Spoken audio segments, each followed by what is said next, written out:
Hello दोस्तों।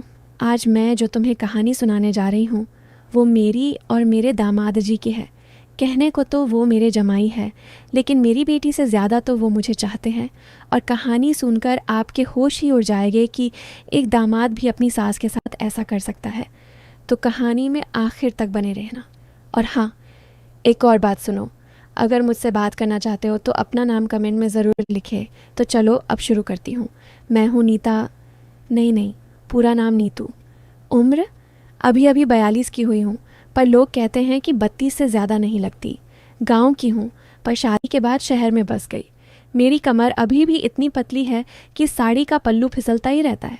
सीना भरा भरा है। लोग कहते हैं कि मेरी साड़ी हमेशा एक साइज़ छोटी लगती है।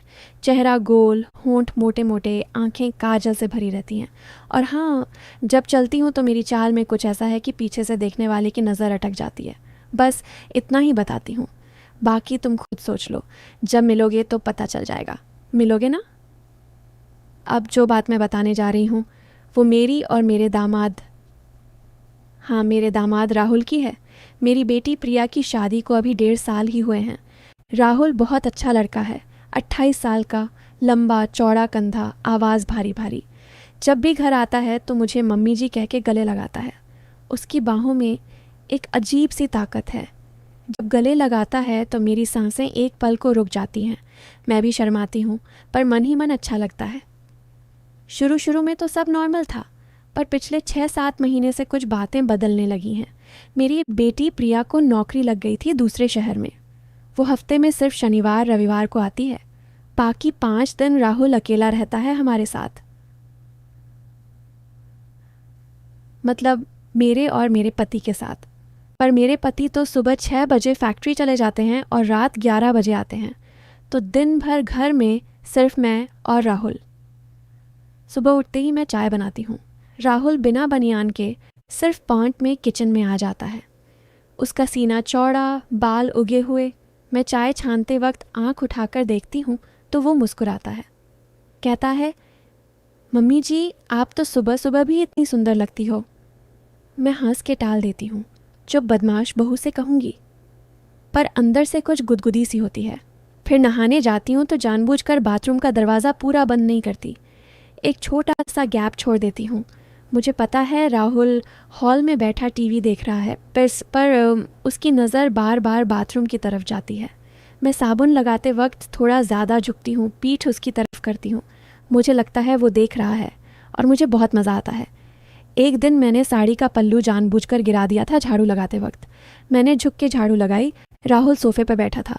उसने आवाज़ दी, मम्मी जी आप झुकते हुए अच्छी लग रही हो। मैंने मुड़ के देखा तो वो आंखों ही आंखों में मुस्कुरा रहा था। मैं शर्माते हुए बोली, तूने देख लिया ना? वो बोला, देख तो लिया, पर कुछ ज़्यादा नहीं देखा। उसकी बात में कुछ ऐसा था कि मेरी सांसें तेज़ हो गईं। रात को खाना खाने के बाद प्रिया फ़ोन करती है। राहुल फ़ोन पर बात करता है तो मैं उसके बगल में बैठ जाती हूँ। कभी उसका कंधा छू जाता है। वो फ़ोन पर हंसता है, पर उसका हाथ मेरे कंधे पर आ जाता है। मैं हटाती नहीं। मुझे लगता है अब कुछ होने वाला है, बस एक मौका चाहिए। फिर एक दिन ऐसा हुआ, मैं सुबह सुबह पूजा कर रही थी। लाल साड़ी पहनी थी, टाइट। मैंने अगरबत्ती जलाई तो धुआं बहुत हुआ। मैं खांसने लगी।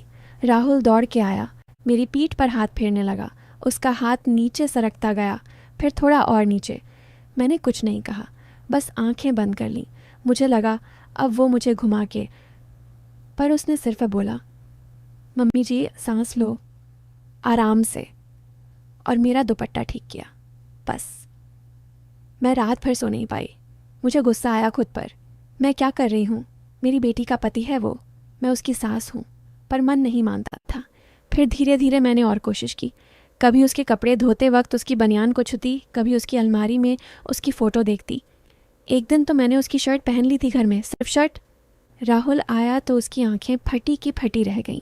वो बोला, मम्मी जी ये क्या? मैंने मासूमियत से कहा, तेरी शर्ट अच्छी लगी, पहन ली। वो बस देखता रहा, कुछ नहीं बोला। मुझे लगा अब तो पक्का कुछ होगा, पर फिर वही, वो खुद को रोक लेता। फिर एक दिन प्रिया आई। 3 दिन रही।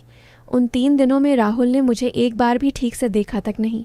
मैं जल भुन के रह गई। प्रिया के जाने के बाद मैंने राहुल से पूछ ही लिया, तू मुझसे नाराज़ है क्या? वो हंसा और बोला, त्रय मम्मी जी, आप मेरी माँ समान हो, मैं आपकी इज्जत करता हूँ। वो जो भी हुआ वो गलत था। मैंने खुद को बहुत कोसा है। मैं रो पड़ी, सच में रो पड़ी। मैंने उससे माफ़ी मांगी, बोली, मैं पागल हो गई थी राहुल, मुझे माफ़ कर दे। उसने मुझे गले लगा लिया, बिल्कुल बेटे की तरह। उस दिन के बाद हमारा रिश्ता बिल्कुल साफ़ हो गया।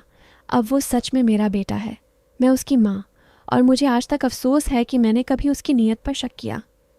पर दोस्तों, कहानी अब भी ख़त्म नहीं हुई। असल ट्विस्ट तो अब आया। जब मैंने राहुल से माफ़ी मांगी थी ना, उस रात मैं अपने कमरे में रो रही थी। तभी दरवाज़ा खुला।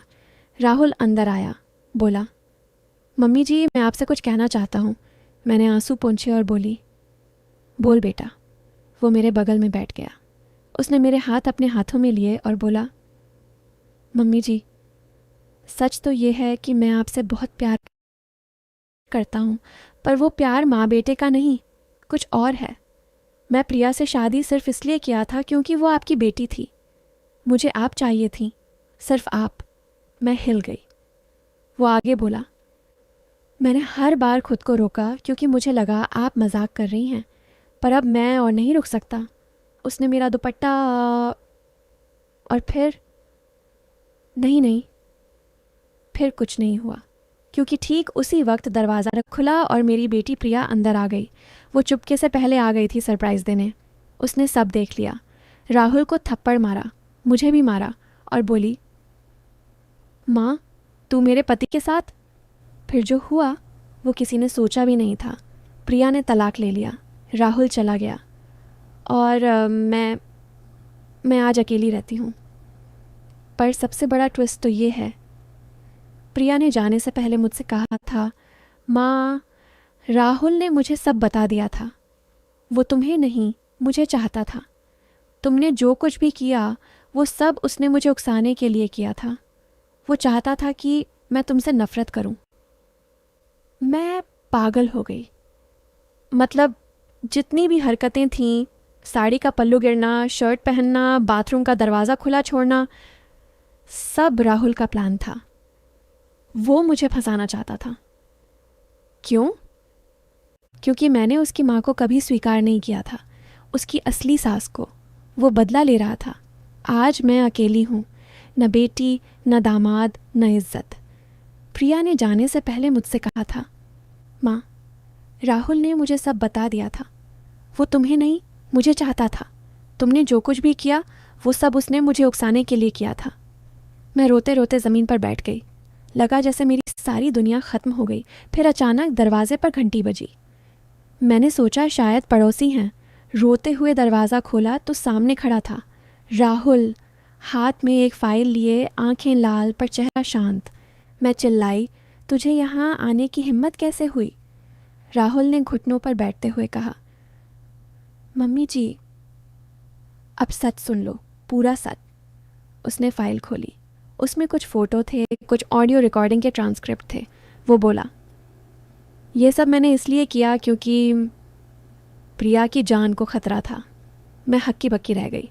राहुल ने बताया, शादी के 6 महीने बाद ही मुझे पता चला था कि प्रिया का एक्स बॉयफ्रेंड, जो एक क्रिमिनल बैकग्राउंड का था, उसे फिर से परेशान कर रहा था, ब्लैकमेल कर रहा था। पुरानी फ़ोटोज़, वीडियोज़, एआम सब थे उसके पास। वो प्रिया को मारने की धमकी दे रहा था। मैंने पुलिस में कंप्लेंट की, पर सबूत कम थे। वो बहुत चालाक था। तब मुझे एक ही रास्ता दिखा, उस लड़के को इतना बड़ा झटका देना कि वो हमेशा के लिए भाग जाए। फिर राहुल ने जो बताया, मेरे रोंगटे खड़े हो गए। मैंने जानबूझकर तुम्हारे साथ वो सारी हरकतें की, पल्लू गिरवाया, शर्ट पहनने को कहा, बाथरूम का दरवाज़ा खुला छोड़ा, सब कैमरे में रिकॉर्ड किया। फिर वो सारी क्लिप्स मैंने प्रिया के एक्स को भेज दी और लिखा, देख, तेरी वाली की माँ और मैं। अब तू अगर प्रिया के आसपास भी आया तो ये सारी क्लिप्स वायरल कर दूंगा। पूरी दुनिया देखेगी कि उसकी माँ और उसका पति क्या क्या कर रहे हैं। उसकी बेइज्जती हो जाएगी। वो डर गया। उसने सोचा मैं पागल हूँ, कुछ भी कर सकता हूँ। उसके बाद उसने प्रिया को हमेशा के लिए छोड़ दिया, ब्लैकमेलिंग बंद। पर मुझे ये भी पता था कि प्रिया को सच कभी नहीं पता चलना चाहिए, इसलिए मैंने प्रिया को भी यही कहा कि मैं बदला ले रहा हूँ ताकि वो तुमसे नफरत करे और मुझसे तलाक ले ले, क्योंकि अगर प्रिया मेरे साथ रहती तो वो लड़का फिर लौट सकता था। मैंने खुद को विलन बना दिया ताकि प्रिया सुरक्षित रहे। मैं कुछ बोल ही नहीं पाई। राहुल ने आंसू पोंछते हुए कहा, मम्मी जी, मैं आपकी इज्जत पर हाथ नहीं डाल सकता था। वो सारी रिकॉर्डिंग्स मैंने आज पुलिस को दे दी हैं। प्रिया का एक्स आज जेल में है, लाइफ टाइम के लिए। और प्रिया वो बाहर गाड़ी में बैठी है, वो भी अब सब जान चुकी है। दरवाज़ा फिर खुला। प्रिया अंदर आई। आंखें सूजी हुई थीं पर चेहरे पर सुकून। वो मेरे गले लगी और रोते हुए बोली, माँ सॉरी, मैंने तुम्हें गलत समझा। राहुल ने अपनी पूरी ज़िंदगी दांव पर लगा दी, सिर्फ मेरी और तुम्हारी इज्जत बचाने के लिए। तीनों एक दूसरे से लिपट कर रोए। राहुल बोला, मम्मी जी, अब हम तीनों फिर से एक साथ रहेंगे, इस बार सच में एक परिवार बनकर। और आज हम तीनों साथ हैं। राहुल मेरा बेटा भी है, दामाद भी है और मेरी बेटी का सबसे बड़ा रक्षक। तो दोस्तों, कभी कभी जो सबसे ख़तरनाक लगता है वही सबसे बड़ा फरिश्ता होता है। बस यही थी मेरी असली कहानी। अब सच में बाय।